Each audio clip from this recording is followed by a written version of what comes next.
Hey welcome to our YouTube channel education world. आज हम करेंगे जनरल साइंस के 10 मोस्ट इम्पॉर्टेंट क्वेश्चंस। अगर आपने प्रीवियस वीडियोस नहीं देखी तो प्लीज़ एक बार जनरल साइंस के पिछले क्वेश्चंस ज़रूर देखना और ट्राई करना। तो आज का हमारा पहला question, the natural residence of every organism is known as. हर एक ऑर्गेनिज्म का जो नेचुरल रेजिडेंस है, ये पेपर में क्वेश्चन आया हुआ है कि उसको क्या बोलते हैं, जहाँ पर हर ऑर्गेनिज्म रहता है और जो नेचुरल रेजिडेंस है, तो ये है हैबिटेट। हैबिटेट एक नेचुरल रेजिडेंस है हर एक ऑर्गेनिज्म का। अच्छा, इकोलॉजी, इकोलॉजी क्या होती है? इकोलॉजी होती है एक स्टडी है। किसकी स्टडी है? Interaction between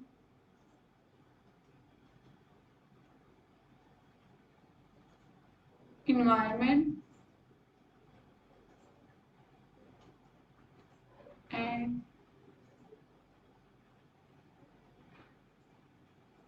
organism। ऑर्गेनिज्म और इन्वायरमेंट की स्टडी करना, वो दोनों कैसे एक दूसरे से इंटरेक्ट करते हैं और इसकी स्टडी करना, उस स्टडी को बोलते हैं ecology. For example, grass, grass को खाता है ग्रास होपर। और ग्रास कहाँ कहाँ पर पाई जाती है? इन्वायरमेंट में पाई जाती है। और ये इन्वायरमेंट एक फिजिकल फैक्टर है और ग्रास ये एक अबॉर्टिक फैक्टर है। इन दोनों की इंट्रैक्शन की स्टडी करना कि कैसे इन्वायरमेंट में ग्रास होती है, क्या क्या वो कंपोनेंट्स लेती है इन्वायरमेंट से, और कैसे ग्रास होपर ग्रास से अपने न्यूट्रिशन लेता है। ये दोनों किसी न किसी एक दूसरे पर डिपेंड है और इसी इंटरलिंक्शन की स्टडी को करना हम कहलाता है इकोलॉजी। हमारा नेक्स्ट क्वेश्चन है, what is the name of the feature that allows a organisms to survive in the conditions of their habitat. क्या एक फीचर है जो कहलाता है और जो अलो करता है किसी भी ऑर्गेनिज्म को किसी भी इन्वायरमेंट में अपने आप को रहने का, अपने आप को उस हैबिटेट में सर्वाइव करने का? तो सिंपली एडेप्टेशन।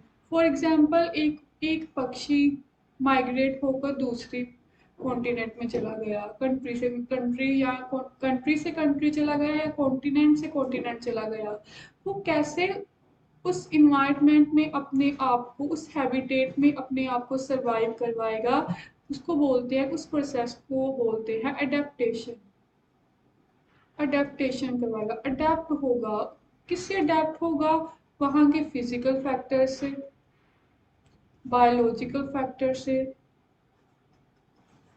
वहाँ पर अडेप्टेशन करेगा और सरवाइव करेगा।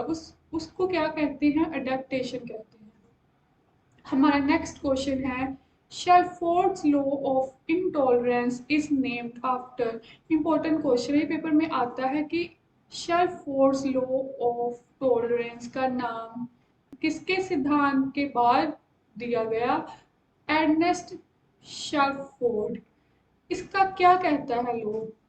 इसका लॉ कहता है कि जो किसी ऑर्गेनिज्म की सक्सेस है ना, ऑर्गेनिज्म की जो सक्सेस है वो किस पर डिपेंड करती है? वो डिपेंड करती है हर एक फैक्टर पर, चाहे वो मिनिमम हो चाहे वो मैक्सिमम हो। हर एक फैक्टर जो इन्वायरमेंट में प्रेजेंट है, जो उसकी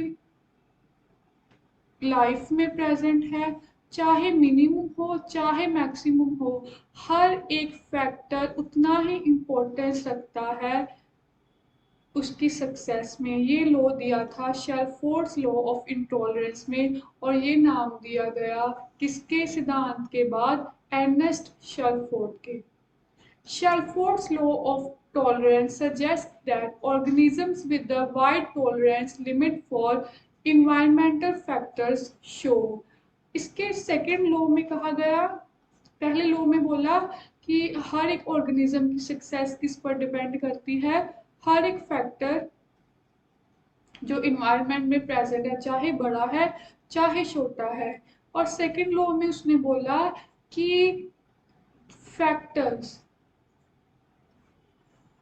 उतने ही ज़्यादा रेजिस्टेंस होगी, मतलब उतने ही रुकावटें होंगी उसकी सक्सेस में, जितना वाइड डिस्ट्रीब्यूशन होगा, जितनी हाई पॉपुलेशन होगी, उतनी ही रेजिस्टेंस और फैक्टर्स हैवी करेंगे उसकी सक्सेस में।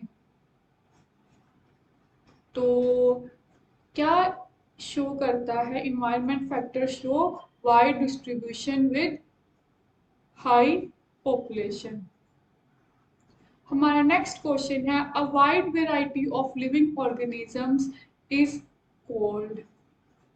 क्या कहते हैं जहां पर वह हर एक टाइप का स्पीस, हर एक टाइप का लिविंग ऑर्गेनिज्म रहता है, उसको बोलते हैं बायोडाइवर्सिटी। किससे बनी है बायोडाइवर्सिटी? बायोडाइवर्सिटी बनी है फ्लोरा, फोना और ह्यूमन।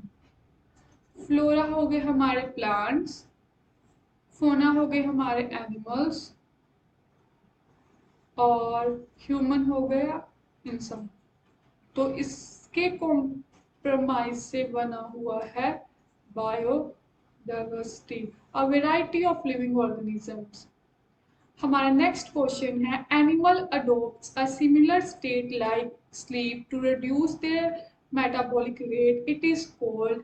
जैसे हम रात को सोते हैं हमारे मेटाबॉलिक रेट को रिड्यूस करने के लिए और थोड़ी एनर्जी लेने के लिए, इसी प्रोसेस को एनिमल्स में क्या कहा जाता है? हाइबरनेटिंग। हाइबरनेटिंग कहती है, ये भी एनिमल्स की एक स्ट्रेटजी है to consume energy, to consume energy को कंज्यूम करना और to reduce metabolic rate.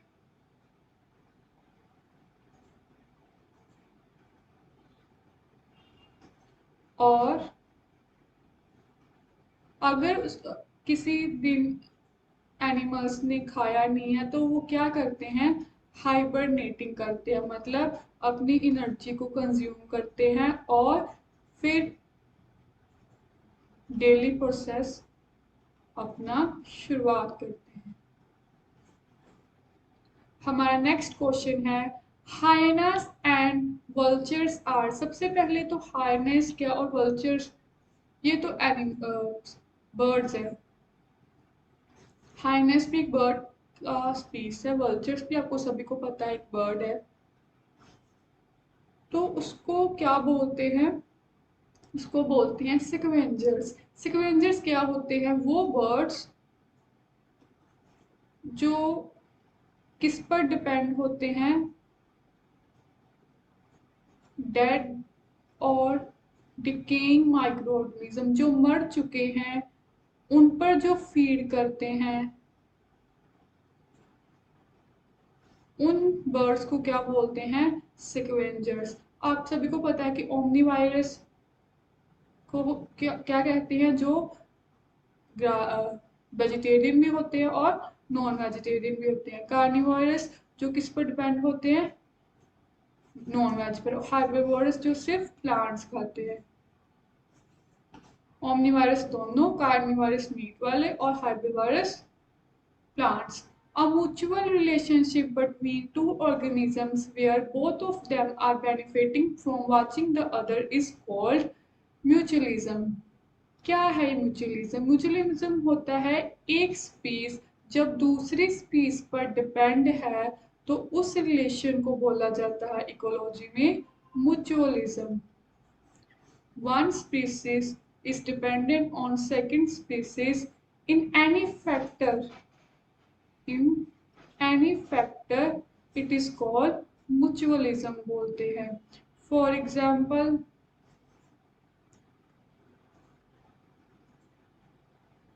Tree के ऊपर बर्ड्स रह रहे हैं और अपना घोंसला बना रहे हैं, तो एक स्पीसीज दूसरे स्पीस पर डिपेंड कर रहा है, इसको बोलते हैं म्यूचुअलिज्म। हमारा नेक्स्ट क्वेश्चन है 9th question, which is not a feature of heliophyte among the following. Heliophyte में इसका कौन सा पॉइंट नहीं है, फीचर नहीं है। सबसे पहले तो हेलियोफिट क्या होते हैं? हेलियोफिट होते हैं वो प्लांट्स जो हाई रेडिएशन ले सकते हैं सन की। For example leaves, small leaves, वो ये क्या कहलाते हैं? हेलियोफिट कहलाते हैं। और कौन सी फीचर नहीं है?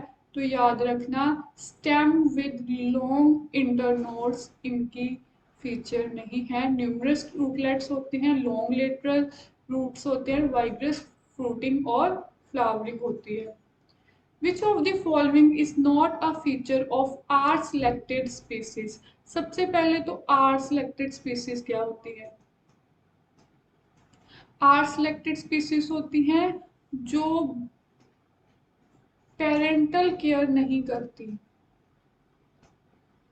अपने बच्चों की पेरेंटल केयर नहीं करती और जिनकी जनसंख्या पॉपुलेशन वास्ट होती है। फॉर एग्जाम्पल रैट्स, ये किसमें आते हैं? आर सिलेक्टेड स्पीसीज में, तो ये इसका फीचर नहीं है। रिप्रोड्यूस क्विकली करते हैं, the low survival rate of progenies और reproduce a large number of progenies. तो आज का सेशन हमारा यहीं पर समाप्त होता है। आई होप आपको पसंद आया होगा। Bye bye.